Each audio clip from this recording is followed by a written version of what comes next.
Hello, once again, welcome to Grace in Motion Ministries. I'm Charles Womack, I am your host.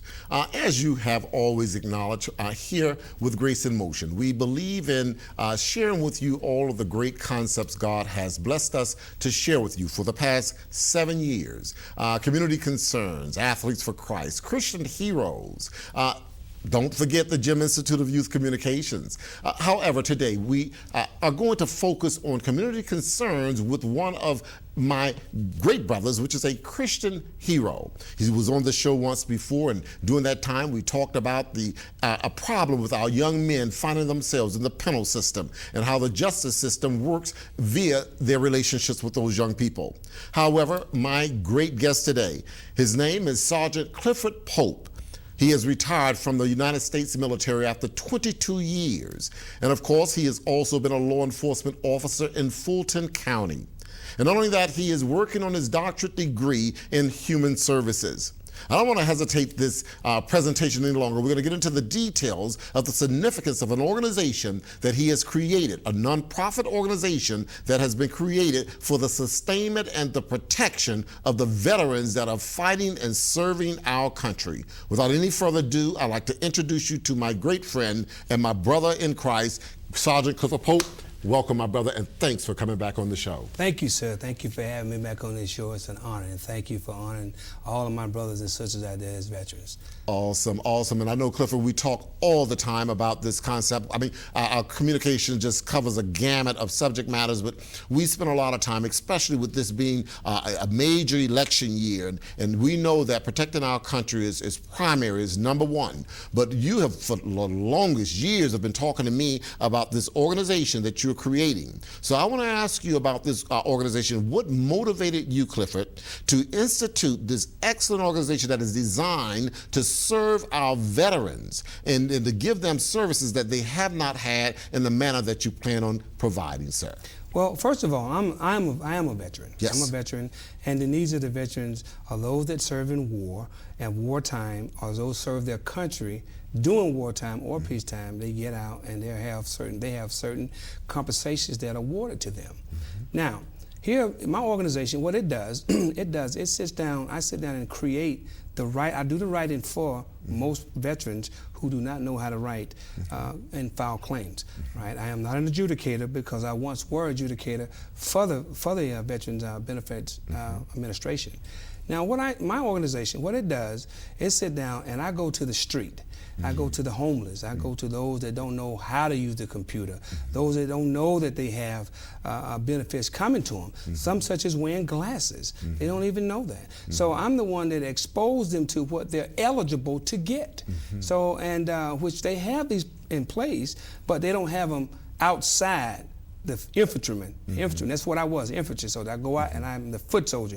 I go out and I make it happen. And I make veterans aware of what they're conscious of. This is what my organization that I'm creating, that's what it does. You sit down, Dr. Mott says, in order to increase one's responsibility, you must increase their awareness. So now in increase the veterans' responsibility, I'm making them aware. Awesome, awesome, awesome. Now, you know, there's so many veterans that have come back home and they use all of their benefits to do all types of things, but, you know, you have actually decided that you're going to stand still and stay focused on those veterans that are here and those that are coming home. So, again, your motivation, I mean, why not just take your benefits and go and do whatever you want to do? You know, they give you all this money to go to school. You can get a house for $1. I mean, you can go and get your crib and forget it and just meditate on the serenity of being back in the civilian world. What is the inspiration to keep you going every day to just sacrifice the gifts that you've been given to these guys and these women that are out there, sir? Well, it's just like being a veteran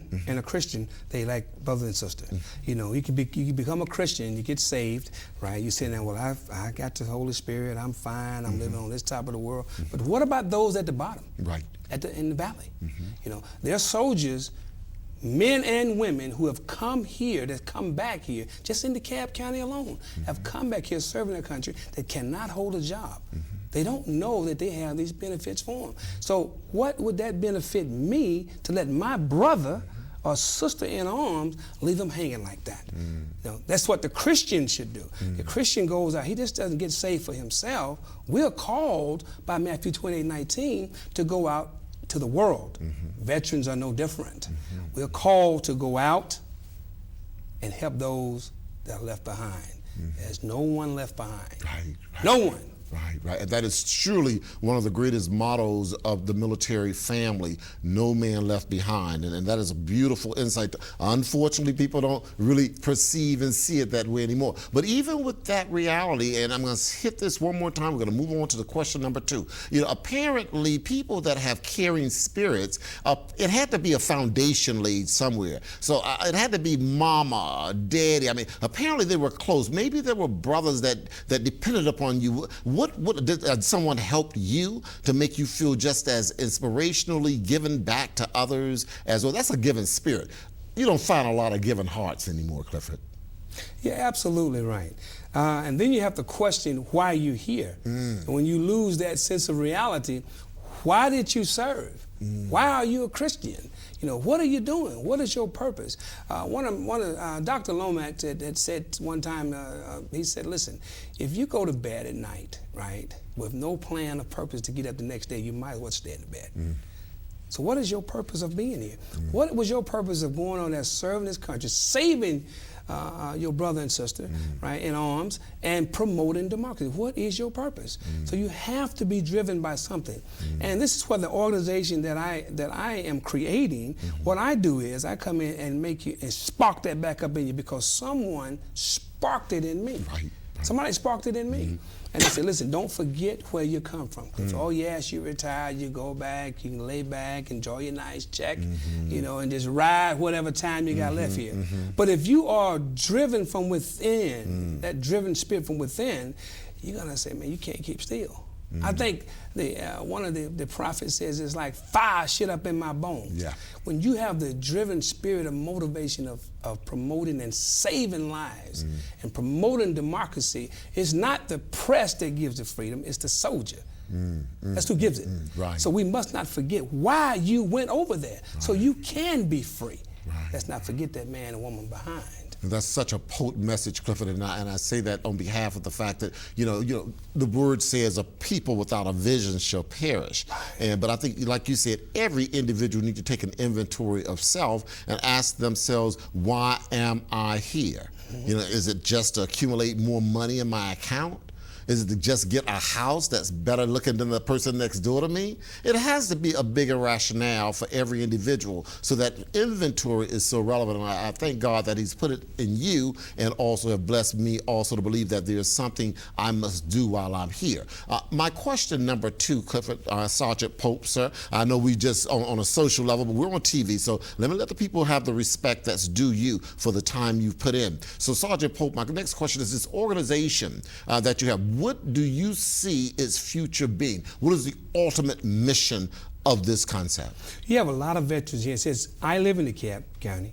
You have a lot of veterans. So quite naturally, I would focus right here. Yes. Right. My creating the program will be right here. So by the time I get everybody online and aware, I would move to the city, and the city to the state. That's going to take about a year. It takes about a year to move across the state. It's not hard because I have a lot of veterans that are behind me now that just don't know. They're pushing me to go forward with this program and helping me, giving me ideas, although I have the foundation, but they're giving me more insight on what their needs are. And that's the needs of what mostly a pastor does. He finds the needs of his people, and then he goes from there. Okay. Right? A veteran finds the needs of his fellow brethren, and he goes from there. That's where we go from. So you're consistently realizing that their needs are increasing. It's phenomenal. It's really high. And it's heartbreaking to watch a veteran that was responsible for millions of dollars of equipment. There's not one sailor, airman, Coast Guard, Marine, or Army guy, or female has went in that have not been responsible for millions of dollars of equipment, but they cannot hold a job out here because they've become dysfunctional. They don't know how to go get help. This is what my organization does. I'm going to show you how you can get help. It's there. But if you don't know how to go get it. Wow, wow. And that is something that is so important, especially as we communicate this message, because, you know, it's like a veteran comes back home, and my question is going to lead to this, and they're looked at in a unique way, but not a positive way oftentimes, unless they are decorated or they're from a prestigious family and everybody. But the 90% of those warriors over there fighting for our country doesn't come back looking like a decorated officer or anything like that. They can come back looking as a regular citizen. But my question is, what is the mind frame of a veteran that has disassociated himself or disconnected himself with people, environments? I mean, what mandated that? No, before I even ask that question, let me ask you this one, because this is going to lead to that, and that is, you were a combat soldier, is that correct? Yes, sir. I've been in combat a couple of times. And in combat, what is it like to be a combat soldier? I mean, is it easy, or is it like playing football on a football field? Or talk to me. Being a combat soldier, in actual combat, and actually just being in a theater where they're fighting at, is frightening. And to actually engage in it. If you can take Freddy Krueger, Amityville Horror, The Exodus, and multiply that 100 times to the 10th power and some change. That's the set of a mind of a combat soldier. You enter it into, you have fear, then you get bravery and you go ahead and commit. But after that, it's the after effect that you have. You know, you're having this, you're having this adrenaline dump. You're frightening, you don't know if you're gonna die, you're watching people die, and it's just, it's horrible. It's horrific because you're actually there. And and then when it calms down, it starts again. It's horrifying. And now you have men, you have women that are going into combat. I know the Constitution says you don't send a woman into combat, but when you look on some of the TVs, when you see, I just saw here a few weeks ago, this lieutenant was hit with an RPG. She's a female. It took half of her shoulder and her right breast off. She has it no more. And I was watching how she was, I was just looking at this piece of segment, how detached she was, because she didn't know she was able to hold a baby again. She's gonna need some help. She's gonna need somebody that's been there, done that, and able to walk her through that. That's horrifying not to have a shoulder. That's horrifying, to have that happen to you. And being a combat soldier is at the ultimate. It's frightening. And what we see when the soldier comes back, we don't understand that there was once an incident that occurred on the battlefield. Then there was a surgery process and a recovery process, and when they get back over here, all we see is an individual who has lost a portion of their physical. And that's the best look you're gonna get. But when you're actually over there and you see this when it just occurred, that has to affect any human being's psychic. When you see your best friend, come on. Yeah, you're absolutely right, because now I'm here because I just had to receive help when I got back. I just knew, because I had family members who was in the military, and I knew people that had went way before I had during the Vietnam War. My grandfather was in World War II and Korean. So they were the forefathers for us getting in with this PTSD. I didn't really know I had PTSD. But see, because it's an offset. You can smell something, then you automatically become detached. You can hear something, somebody can say something. So I didn't know that I had a problem until someone pointed it out to me. So they said, I think you need to go there and get you some help. And I said, what do you mean? I said, listen, your thought pattern and your behavior is not of a functional person, and we know where you've been. And so I went and got some help. And as I sit in these groups, and we sit down and talked about what was going on and what may have affected you. And I said, wow, I'm not the only someone that's going through this. And you got veterans that don't know how to get to the group, okay? Those that they shut down. It's like an abused child. When a child has been abused, they close their mind. And they don't say anything. Veteran will do the same thing. The only thing that works with him is he knows how to hurt you. He or she knows how to bring damage and harm to a situation. And that's a problem. Which is not something they're because they know they're not on I think they know they're not overseas. I think when they return, they know they're in a land where people are naive to the truth of what they've been through. I think, or do they? Well, I want to share something personal with you, Yes. with me. I have been asleep and woke up in a stupor. In 2 to 3 seconds, my wife, she'll look at me, and I'm looking, and I can honestly, God, think I'm actually still there. But I've been in my bedroom in DeKalb County with the lights off, and I'm thinking I'm in a combat zone. That's the offset. You know, I'm thinking, why am I thinking this? And it seemed like for about 2 to 3 minutes, I got a grasp. I asked, what time is it? Well, what day is it? And I literally asked, where am I at? But I've been in DeKalb County. You know, that's some of the effects that they have, that a war can take on you. And it's devastating when it comes to if you have a family. Because there are cases where veterans have, we look in the news, where they've committed some serious atrocities toward their spouse. They don't know that they're here. They don't know that they've left the combat zone because they don't know they're supposed to go get some help. This is where my organization come in, and I try to promote this. I'm a veteran hunter. That's what I do. I go out, I look for veterans. You know, I talk. It's a lingo we have. You know, and you look for them and say, you getting any help? You know, yeah. What kind of help you getting? Well, this is what I can do for you. You know. So you're saying, but people normally, we go in motivated and excited. You know, young people when they go into the military because they have this idealistic ideology about going and protecting their country. And surely it has to be in their soul because they wouldn't take such a step. But when they go and they come back and they come back, I say abused mentally, because anyone that sees any of the things you've just mentioned will be challenged and will not be the same. Do you believe our country handles these veterans in the manner that they should? Take it in consideration that it's not their fault when they went over there, they were healthy enough to get in, but when they come back, they've been scarred terribly. But yet, the way we handle them is like stand back. Do you think that's fair? No, it's not fair. And all due respect to the VA and who helps our soldiers, what happens, is so many of us are coming back. You know, you're talking about a military with close to about 2 million that's on active duty now. And we're not talking about the veterans that's right now. We're not talking about those who've been discharged. Now, they're helping those who know how to go get help.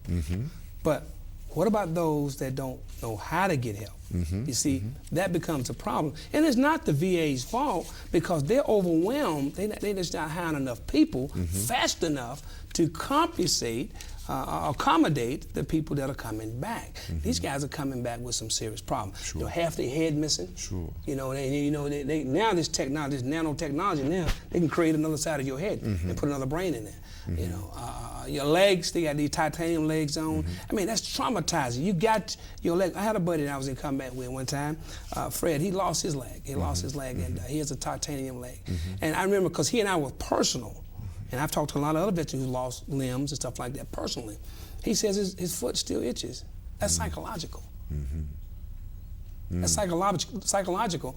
This guy thinks he still has his leg. And he'll twitch it, and he only has a nub. So he needs help. And he has post-traumatic stress disorder as well, because this particular guy, that's a very dear friend of mine. I remember when I had an incident happen to me a couple of years ago.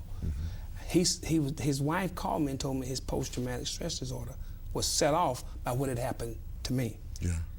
And I said, well, why don't he go get some help, Fred? And he said, where? Mind you, this guy retired as well. Right. And he's doing well. He has a check-in, but he didn't know that he could go get help in certain areas. For that offsets. They got stuff set in place for you, but you got to know how to go over there and get it. Now, my organization teaches you, prepares you, and instructs you how and what you should do. Awesome. You go over, that's what you do. Good, and that's exactly what we need, because like you said, there are a lot who just do not know. And some of the things that are maybe a little more minute than the big things, they don't know. I know I had a friend who also, I think something with his foot. He didn't die. I think he was flat-footed or something.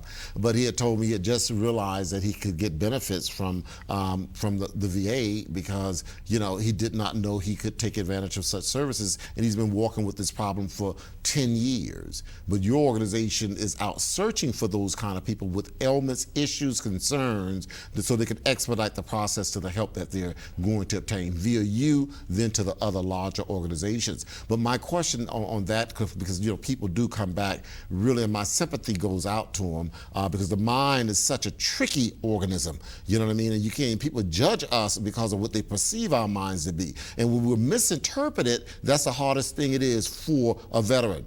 The suicidal rate is so high among veterans. I think I heard recently that since this war kicked in, over 144 Americans have come back and committed suicide. Could you elaborate on what is probably causing these guys? I mean, they were over there, I mean, you know, in the midst of war. They were fighters, protectors of the country. They couldn't be killed over there, but they returned here and killed themselves. Come on, help us out with that. Sad. It's sad. Men and women that went down that route. Normally, a veteran, a combat veteran, his maximum time you try to keep someone in an actual combat is about 240 days. These guys are staying anywhere from 12 months to 18 months to 2 years. Artie Murphy was one of the guys that was a war hero in World War II. You know, this guy killed tanks by his hand, but he had such an offset. You know, and eventually he drank, and he died in a died in a plane accident, but people with him committed suicide. That's been going, that's nothing new. It's just now being made aware of that there's a study going on. These guys are killing themselves, and why? Since 1993, the suicide rate, because when I say 1993, because you had the first Gulf War, you know, 1991, then you had Operation Provide Comfort, and those guys are still in and out of there. And then you had a few other things going on with the Panama down there with Noriega. There was the military started going on a suicide rate in '93, but it has tripled. Since 1993. And some of these cases are under investigation and stuff like that. And some of the things that these guys are doing just to get out of going to war. I mean, just a couple of weeks ago, one guy, he had his wife, had one of her friends shoot him in the knee to not to go back over there again. And all he had to do was go ask for some help. Now he's put himself in a position, he's brought damage to, and when you're in the military, you're government property. That's they usually think about equipment, but that you're a government property because you belong to them. The acronym Army, Uncle Sam ain't released me yet. That's what it means, and that's true. So when you bring self-destruction to yourself, right? You don't get some of these benefits. You kill yourself, they look at you kind of cockeyed. You know, even though they may have created it or whatever situation it is, they don't look at trying to pay you benefit. There was a Marine that got out about 3 months ago. I follow this thing very heavily. He got out, he had a big thing in Fallujah, and it was really bad for the Marines over there in Fallujah. And he went drunkard wild and come back and shot himself in the leg again. Another guy shot himself in the leg, and they threw him out. You know, dishonorable discharge. Okay? And he got out, became depressed, he was homeless, and he wound up killing himself. Wow. I mean, that's a trend, and it's a high trend. Right. So all someone had to do was see he needed help. Right. There are a lot of veterans out there like me that want to help veterans, but we don't know, we're looking for a way to get them in. Right. Because those that know how to go get help, quite naturally, you and I sit here and we look nice. We know to get up and go to McDonald's and get us something to eat. But just because a person can go get them something to eat and sit down at the table, they might not know how to do it. Okay, and I'm gonna move forward, Sergeant Cliff, because we're running out of time. We got about 4 minutes left, and I got about 5 questions. So that means a question per minute. I'm gonna try not to talk as much as I've been doing. My first question is, now I personally don't believe there should be a thing called dishonorable discharge. And I say that because, I mean, my goodness, any act that you perform while under they ain't released me yet, Army, military, whatever the case may be, is only because, I mean, look what they go through. I mean, we're, like Freddie Jackson say, I'm only human. Right. You know what I mean? So I think they all should be honorable. But my question is, these services that you're providing in a few minutes, who are they for? Are they for honorable? Who? Please. Everybody. Even if you get a dishonorable discharge, my organization can teach you how to try to get an upgrade with a DD. You have a DD-214 you get out, which is a service code, and you get out, and I can teach you how to get an upgrade so you can get benefits. And that's a little lengthy, but you can do that. My organization does do that. Okay, now we only have a couple more minutes. I'm gonna spend time with this because this is a concept that really challenges me. 25% of our homeless in this country are Atlanta. I don't know where the stat comes. Are homeless. 25% of our community are veterans, the homeless, but yet we only make up about 5%. They only make up about 5%. Why is that statistic so high? They like you said earlier, Charles, they become so detached from reality, they don't know where to go, so they wind up homeless. This is what my organization come in at. I go to the streets. I'm a veteran hunter. I go find those homeless veterans, help them write the paperwork up, show them what they need to do, get them to the VA so they can get proper medication and get proper treatment. Awesome, awesome, Clifford. And that's just what we're trying to do, is make sure these guys get all the assistance that's available for them. And my last question is, how soon will these services be available? I know we're working real hard. I'm working with you in getting this available for our veterans, especially they're coming home every moment now. How soon are we looking for them to be able to make these phone calls to us so they can get these services? They can call me right now. They can what they can do is they can email me at my on my email. Give us that quickly. SGT Pope, P-O-P-E, at bellsouth.net. Sargent Pope at bellsouth.net. If you have any questions about your benefits, there's a benefit book out there, but I can show you